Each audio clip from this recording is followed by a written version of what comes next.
Mr. President, Dr. Biden, once again, you honor the Greek American people, the people of America, in this most extraordinary way with the annual Greek Independence Day celebration here at the White House.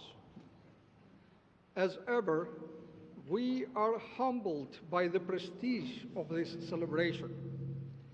And on behalf of all, I thank you for continuing this wonderful tradition that recognizes the Hellenic roots of democracy. In addition to these democratic ideals, which are sadly being diminished around the globe, we are here to acclaim and remember those whose commitment to the cause of liberty and democracy cost them the dearest prize of all, their lives.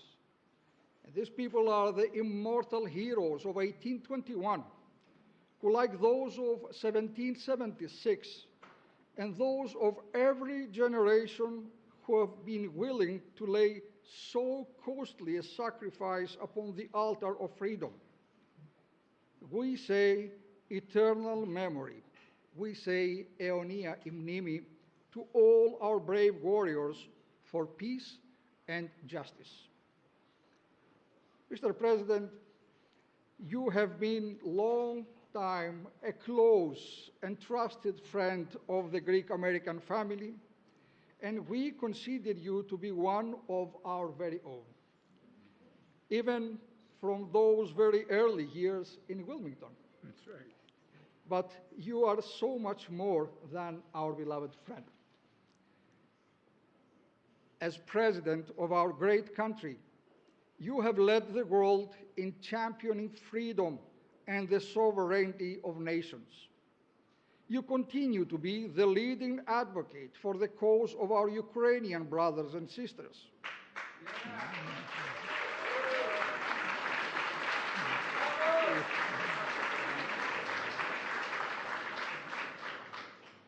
The people who are still fighting for 2 years now for their very lives against the unjust and inhuman invasion of their land.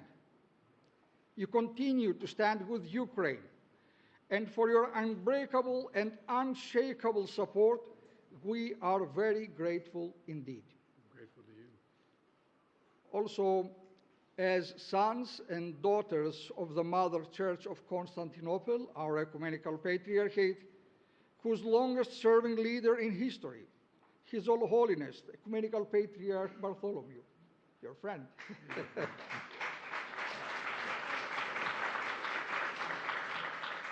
Mr. President, your friend, His All Holiness, counting on you as a beloved friend.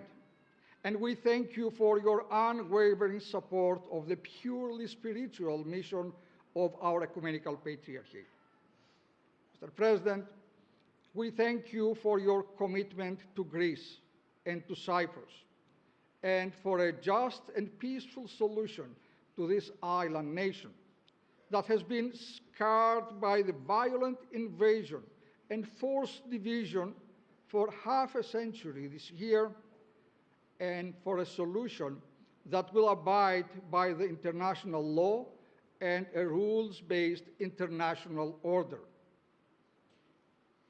We are on your side, Mr. President, just as you are on the side of democracy and liberty. May God bless you, Mr. President, together with the First Lady, your family, and our nation's armed forces, with health, long life, His abiding grace, and His invincible strength. Long live America, long live the Greek people. Ζήτω η Αμερική, ζήτω το ελληνικό έθνος.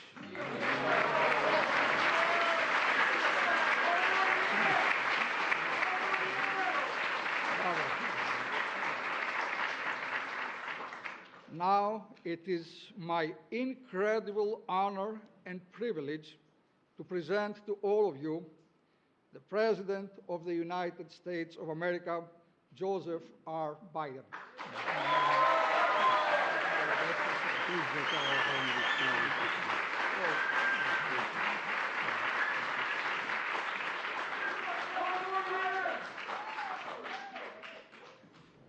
Well, Your Eminence, thank you very much. I should start by saying the only reason I'm able to stand here is because of the Greek community. That's not hyperbole. I won my election as a 29-year-old senator. I know I'm only about 40 now, but the 29-year-old senator by 3,100 votes, as my sister Valerie, who's here, will tell you, managed my campaign. And as you always look in Delaware you work politically from south to north. And I was coming up from Del Mar, Delaware, checking all the polling stations on Election Day in that November in '72. And I got across what they call the canal, the Delaware and Chesapeake Canal. That's the C&D Canal, the Chesapeake and Delaware. We call it the other way around. And I was losing. And I got into Wilmington, and one of the, please move all that back, by the way. One of the things that I learned early on was that I had a very close relationship with the Greek American community, for real, in the heart, and real, and the church there as well. And I think if there were, I forget the exact number of votes, but I think every Greek American in Delaware voted for me because they, no. By the way, as some of the Delawareans will tell you, that's where I acquired a nickname I'm very proud of. I am Joe Bidenopoulos. That's a nickname I got. So, Your Eminence, thank you for that introduction and for reminding us of the core values that unite Greece and America and so many other people around the world. Welcome to the White House, everybody. This is your house, and you're one of the reasons why, as I say, I'm here and why this house is here. Today, we celebrate 203 years of Greek independence, 203 years. And we celebrate the ties of friendship and family between Greece and the United States that stretch back even longer than that. Archbishop, the folks in this room embody those ties. We have proud Greek Americans here and worlds of science, journalism, academia, finance, as well as small business owners, religious leaders, public servants from all across America. And together, you truly embody the breadth of the contributions that the Greek American community delivers every day for their country in communities all across the country and all across the nation. I want to welcome Eleni, who is here. She is the Lieutenant Governor of California.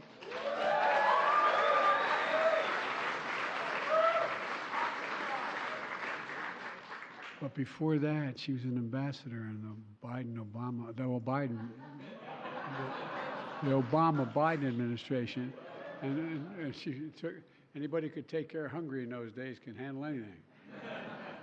But you've been a great friend for many years, and I thank you. And welcome to the ambassadors from Greece and Cyprus who are here. Raise your hand, guys. I don't know where you are out there. There you are. Thank you. As well as the United States ambassador to Greece, an old friend of mine. I asked him to be the ambassador. I hope he forgives me, but he's doing a great job. George Tunis. George Tunis, where are you? There you are, George. If you allow me to name a few additional friends here today. Now look, I went to the University of Delaware. Everybody tells me the great schools they went to. All my kids went to Penn and George and all these other. They didn't go to the really great school. I went to the University of Delaware. And the president of the University of Delaware happens to be a Greek American, standing right in front of me here. President of the University of Delaware, Dennis Asanas. And Eleni, who is really the president, I think, his wife. Mr. President, you're making me very proud and the university very proud. And look, I see some old friends out there. Andy and Mike Manitos. Guys, you go back a long way with me. You're one of the reasons why I'm here, for real. This is not hyperbole. I'm not exaggerating any of this. It's the reason why I got here. And by the way, although he's not here today, I just got off the phone with an old friend of mine celebrating his birthday elsewhere with his grandchildren. My friend, Father Alex. He sends all his love. And he is my friend. From the Greek Orthodox Archdiocese of America. And by the way, and he and I have traveled the country and the world together, including in Greece, and on more than one occasion, I visited His All Holiness Ecumenical Patriarch Bartholomew, who is a great, great friend and a great, great man. Remember, he was having a little trouble being held in another country. We made it clear that if he wasn't taken care of quickly, we may have a problem with the United States. And 2 years ago, I was very proud to give Father Alex, by the way, the Presidential Medal of Freedom. You know,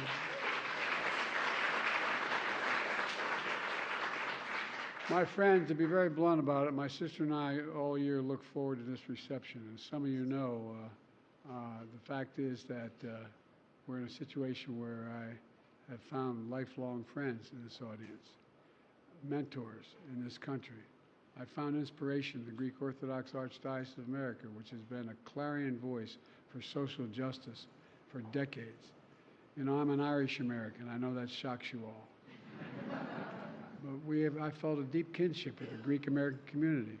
So many grandparents, so many great-grandparents started out in America just to close on their back like my ancestors did, and went on to build good lives for themselves, and even more importantly, good futures for their families.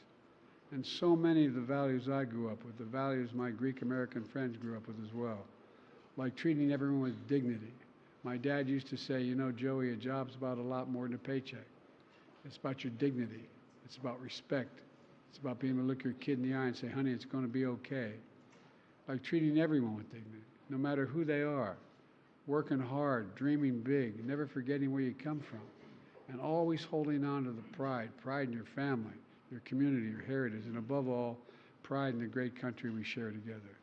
That pride is felt by so many immigrant communities all across America, and we celebrate that today. Today is about friendship. Aristotle said, a friend is a single soul dwelling in two bodies. A friend is a single soul dwelling in two bodies. And that's what we are. We're friends. To me, that captures the relationship between Greece and the United States. I believe the soul is the breath, the life, the essence of who we are. The soul is what makes us, us, in my view. America is the only country on earth built on an idea. Every other country is based on ethnicity, geography, religion, and other attributes. But America is based on a simple idea, for real.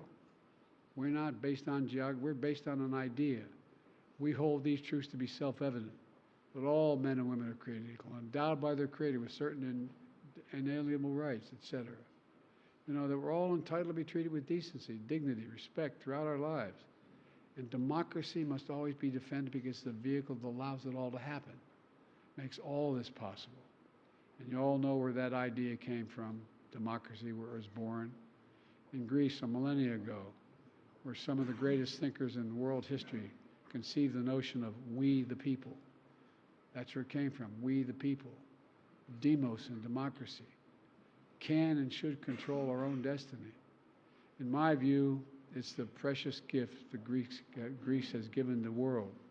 And that gift can give rise to our nation and gave rise to it. America's founding fathers studied ancient Greek thinkers and leaders. Our revolution in 1776 was inspired, literally, not figuratively, inspired by their ideas. I know we always say this, but I wonder whether we really fully, totally appreciate what it was. 45 years after that, Greek patriots fought for their own independence, galvanized by America's quest for liberty. And that's why the anniversary of Greece's independence is a special day in America as well. Our nations are connected. We have shared values, shared aspirations, and shared belief in all that is possible. I was once asked by Xi Jinping, and I traveled 17,000 miles with him in Tibet. I was on the Tibetan Plateau, and he looked at me and he said to me, "Can you define America?" And I could say the same thing if he asked me to define Greece. I said, yes, one word. And I mean it sincerely. It's recorded. I said one word, possibilities. Possibilities. We believe anything's possible. When we, the people, come together for the common good, the bonds between us are rooted in our history, but they're very much alive today. In this very room, Together we're keeping those bonds alive. The people of Greece, the people of the United States, did not just inherit democracy. We have to be its defenders. It has to be every generation championed. We must be its champion. And that's as important today as it's ever been, and that's not hyperbole. So I want to thank you all for being here to celebrate liberty. I want to thank you for your commitment, making it real in our time. The ideals that sparked our two nations' struggle for independence more than 200 years ago. And may both Greece and the United States continue to lift high the lamp of democracy so we can always serve as the beacon of hope to the world. So folks, happy Greek Independence Day and welcome to your house. Thank you. Thank you.